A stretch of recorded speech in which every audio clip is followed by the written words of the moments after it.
দিনটা ছিল হচ্ছে ৫ই জানুয়ারি রবিবার। তো স্যারের ব্যাচে পিকনিক হবে বলে ঠিকঠাক করা হয়। তো আমিও সেই মতো চলে গেছিলাম।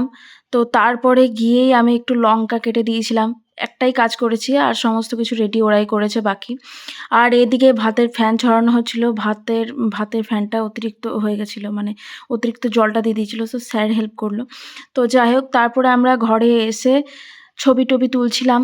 আর ছেলেরা সবাই মিলে, স্যারও হেল্পার ছিল। তো স্যার বাকি ছেলেরা আদার্স সবাই রান্না করছিল। ওইদিকে রান্না করছিল আর আমি ঘরের ভিতর থেকে একটু ভিডিও করে নিলাম। তারপরে গিয়ে দেখছি যে এবার চিকেন পকোড়া হবে। তারপরে আমাদের নাচ শুরু হয়ে গেছিল। একটু নাচানাচিও করে নিলাম।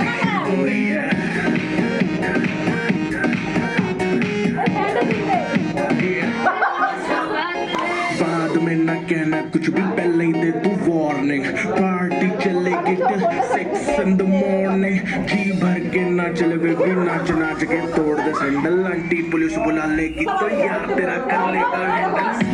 चल हिट में जारी। এবার স্টার্ট হলো আমাদের ঘুরে ঘুরে নাচা। আর বাকি গঙ্গোত্রী এরা বলছিল যে ৭ পাক ঘুরবো। হ্যাঁ, তা ৭ পাক ঘুরতে ঘুরতে আমরা একটু নাচানাচিও করে নিলাম, বেশ আনন্দও করে নিলাম।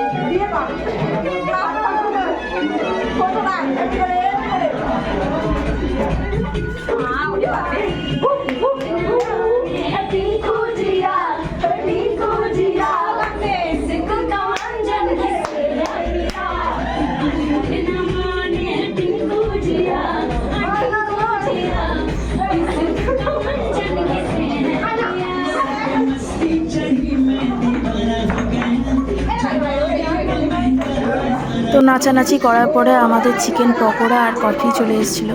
আর কফিটা স্যার বানিয়েছিল, অপূর্ব খেতে হয়েছিল। তারপরে সমস্ত কিছু খাওয়ার পর চলে এসেছিলো বৌদি আর মিঠি, মানে হচ্ছে আমার সোনা মিঠি। তো বৌদি বললো যে একটু বাইরে থেকে ঘুরে আসি। তো মিঠি, আমি আর বৌদি মিলে একটু বেরিয়ে পড়লাম। একটু রাস্তা থেকে একটু ঘোরাঘুরি করার পরে আবার ঘরে এসে তো আমি বসে গেছিলাম, আমি প্রচণ্ড হাঁপিয়ে গেছিলাম। আর মিঠিকে গঙ্গোত্রী কোলে নিয়ে নিয়েছিল, যাই হোক মমি সরি। তো ওকে একটু নাচানাচি করলো, ওর খুব আনন্দ হয়েছে। দেখো, ঘরের ভিতরে লজ্জা পাচ্ছিল, তাই বাইরে এসে রুমালটা নিয়ে নাচানাচি করলো। তারপরে চলে এলো খাবার। এবার সোমনাথ স্যালাডটা দিতে পারছিল না, তার জন্য বলা হচ্ছিল যে ক্যাটারে ভালো নয়। তারপরেই পড়ে গেছিলো হচ্ছে ফ্রায়েড রাইস। ফ্রায়েড রাইসের পরে চলে এসেছিলো চিলি চিকেন। তারপরে চলে এসেছিলো হচ্ছে চাটনি, পাঁপড় আর মিষ্টি। আর তারপরে ছিল হজমোলা। যাই হোক, হজমোলাটা খাওয়া হয়ে গেছিলো। তারপরে একটু বারান্দায় এসে একটু রাস্তা দেখছিলাম আর মিঠির সঙ্গে একটু খেলা করলাম। তো বাই, এইভাবে দিনটা আজ কাটলো।